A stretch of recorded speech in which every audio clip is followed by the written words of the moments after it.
দর্শক, 15 বছর বয়সী ইমনের স্বপ্ন এখন যেন শুধুই দুঃস্বপ্ন। এক টুকরো বিছানা আর কখনো গর্ভধারিণী মায়ের কোল, এই হচ্ছে তার পৃথিবী, এই হচ্ছে তার বেঁচে থাকা। অথচ এই ছেলেটিও স্বপ্ন দেখতো, পড়ালেখা করবে, কলেজে যাবে, বড় কোনো চাকরি করবে, অসহায় হতদরিদ্র পরিবারের দায়িত্ব নেবে। কিন্তু ভাগ্য আসলে কোথাও কোথাও সত্যিই নির্মম, যার জ্বলন্ত প্রমাণ দেখতে পাচ্ছেন। এভাবে আনা নেয়া করেন। হ্যাঁ, আসলে আমার করার মতন আর কিচ্ছু নেই। আমার সাধ্য যতটুকু, আমি এতটুকু আমি চেষ্টা করেছি। তারপর চোখের সামনে ছিল আমি আমার আর করার মতন আর কিছুই না। আল্লাহ কি আমি কি এতই পাপী, নাকি আমি এত পাপ করছি যে আমার দুইটা সন্তানই পঙ্গু। ভবিষ্যতে আমি যদি পড়ে থাকি আমার দেখার লোক নাই, আমরা যদি মরিয়ে যাই তাও এদের দেখার লোক নাই। তাহলে এর মতন দুর্ভাগ্য কপাল কার আছে? আমি ওখানে মরে থাকবো, ও এখান থেকেই দেখবে, শুধু ওখানে যায় আমাকে হাত দিয়ে ছুঁতে পারবে না। আল্লাহ সেই শক্তিটা দেয় নাই। আমার এই শালি খেলিছে, দৌড়ও পারিছে, কি করবো? সে সবকিছু এখন স্মৃতি হয়ে গেছে, সব স্মৃতি।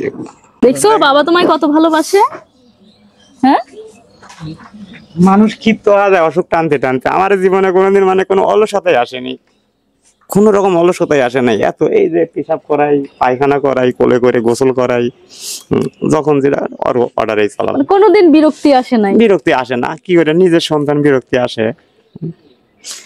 বাবা ছোট্ট একটা শব্দ, পৃথিবীর সমস্ত স্নেহ, মমতা আর ভালোবাসা একসাথে যোগ করলেও হয়তো বাবার বিন্দু মাত্রও হতে পারবে না, তাই না? অসুস্থ প্রতিবন্ধী ছেলে, তার 2 হাত এবং পা অসর। আমি ছেলেকে নিয়ে ঢাকা যাই, আমি দিনে বা দিন না খেয়ে থাকিছি, যে হয়তো আমি খাইতে যাই 50 টাকা খরচ হবে, হয়তো আমার ছালের একটা ওষুধ কেনা বন্ধ থাকবে। আজকে 10-12টা বছর কোনো সময় ওকে চিকিৎসা নিয়ে আমি কোনো হোটেলে খাই না, হয়তো একটা বিস্কুট খাই, পানি খাই, আমি কোনদিন ভাত খাইনি। হ্যাঁ, যে আমার ছালের ওষুধ কেনার টাকা, সেই টাকাটা দিয়ে ছেলেকে ওষুধ খাওয়াবো। আমার জীবনে আমি ছাল কিনে আমি বহুত দৌড়াদৌড়ি করেছি, বুঝছেন? এখন ধরেন আমি একদম অসহায়, করার মতন কিছুই নাই আমার। এখন যদি আমাকে বলে ঢাকা নিয়ে যাওয়া লাগবে, 2000 টাকা খরচ, আমি তাও পারবো না। মানে এখন নিজের খাবার জোটাতে আমার ছেলে খাইতেও দিতে হয়, পড়তে দিতে হয়, সংসার আছে আমার। এখন আর কি করতে পারি আমি? দর্শক, এমত অবস্থায় অসহায় এই বাবার আর্তনাদ দেখলেনই তো। আপনাদেরকে সবাইকে করজোরে অনুরোধ করছি, এই ছেলেটার পাশে এগিয়ে আসুন। ও পড়ালেখা করে বড় হতে চায়, আমরা কিন্তু পারি ওর জীবনটা একটু স্বাভাবিক করে দিতে। ওকে একটা ইলেকট্রিক হুইল চেয়ারের ব্যবস্থা করে দিলে ও নিজে নিজে স্কুলে যেতে পারবে। একই সঙ্গে ভ্যান চালক এই বাবার কষ্টটা কিছুটা হলেও কমবে, তাও মনে শান্তি পাবে যে ছেলেটা পড়ালেখা করছে, হয়তো একদিন কিছু করতে পারবে সমাজের জন্য। আসুন না, ওকে চিকিৎসার ব্যবস্থা করে দিই। এটা করা আমি জানি আমার যারা দর্শক আছেন, যারা ভাই বোন আছেন, তাদের পক্ষে কোনো ব্যাপারই না। আপনারা চাইলে ছোট্ট এই ইমনের কিন্তু পড়ালেখার দায়িত্ব নিতে পারেন এবং তাকে ভালো একটা চিকিৎসকের শরণাপন্ন করাতে পারেন, যাতে করে এই দেখেন বাবার আর্তনাদ। পৃথিবীতে ভাই বাবার মতো স্নেহ, মমতা, ভালোবাসা কোথাও নাই। সারাদিন ভ্যান চালায়, তারপরেও সন্তানের জন্য বুকের মধ্যে কোথাও একটা হাহা করে, কারণ দুইটা ছেলে সন্তানই তার প্রতিবন্ধী।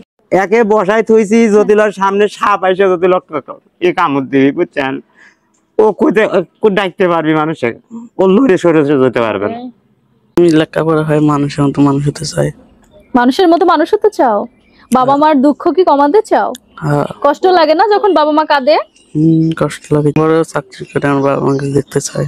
দর্শক, এই স্বপ্ন কি কোনোদিন পূরণ হবে? হ্যাঁ, পূরণ হতে পারে যদি আল্লাহ সহায় থাকে আর সেই সঙ্গে আপনারা একটু সাহায্য আর সহযোগিতার হাত বাড়িয়ে দেন। তাহলেই হয়তো ওর চিকিৎসাটা করা সম্ভব হবে এবং ভ্যান চালক বাবার মুখে হাসি ফোটাতে পারবে।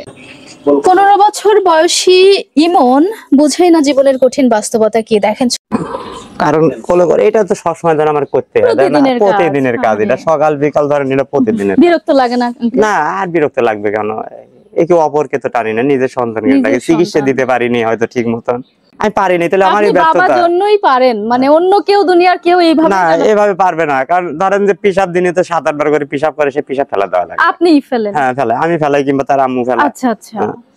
আবার ধরেন যে পায়খানা চাপতেছে, ডাক দিচ্ছে, হয়তো কোলে করে নিয়ে এসে পায়খানা করাচ্ছি, সুসাই দিচ্ছি, গোসল করে দিতে এই হাত দিতে। হ্যাঁ, কোন হাত দিয়ে করবার?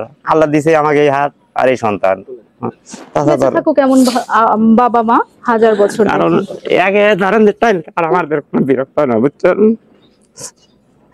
এইভাবে টানা লাগে। তাছাড়া তো ধরেন একটু লড়তে, আমার ব্যাগাতে পরেও যদি ঝাঁকি দিতে সোজা হবে চাওয়াল তাও পারে না আরে, একদম মানে বেঁচে থেকেও যেন অনেকটা। বেঁচে থেকেও মাঝে দর্শক বোঝেন একটা বাবার ভেতরে কতটা যন্ত্রণা, দুঃখ আর কষ্ট জমা থাকলে এভাবে অপরিচিত একটা মেয়ের কাছে হু হু করে কেঁদে ফেলতে পারে।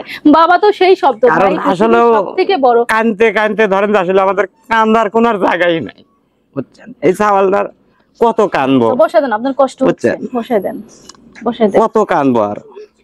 দর্শক হাসুন, আমরা এই অসহায় বাবার মুখে হাসি ফোটানোর জন্য এই ছেলেটার চিকিৎসায় এগিয়ে আসি, তার পড়ালেখার খরচ বহন করার চেষ্টা করি, যাতে করে সে নিজের মতো চলতে পারে। দর্শক সবাই মানবিক সাহায্য সহযোগিতায় এগিয়ে আসবেন, এটাই প্রত্যাশা করছি। ছোট বাচ্চার মতো, সেই ছোট্টবেলাটির মতো গর্ভধারিণী মা আর বাবা এভাবেই কোলে করে নিয়ে তাকে বহন করে আসছে। এভাবেই তার প্রতিদিনের পথ চলা, এভাবেই তার দিন, এভাবেই বিছানাতেই শুয়েই তার জীবন কাটাতে হয়। দর্শক এই ছেলেটার জন্য সাহায্য সহযোগিতা কামনা করছি। দেখেন ভ্যান চালক বাবার পক্ষে আর সম্ভব হয়নি তাকে চিকিৎসা করানো।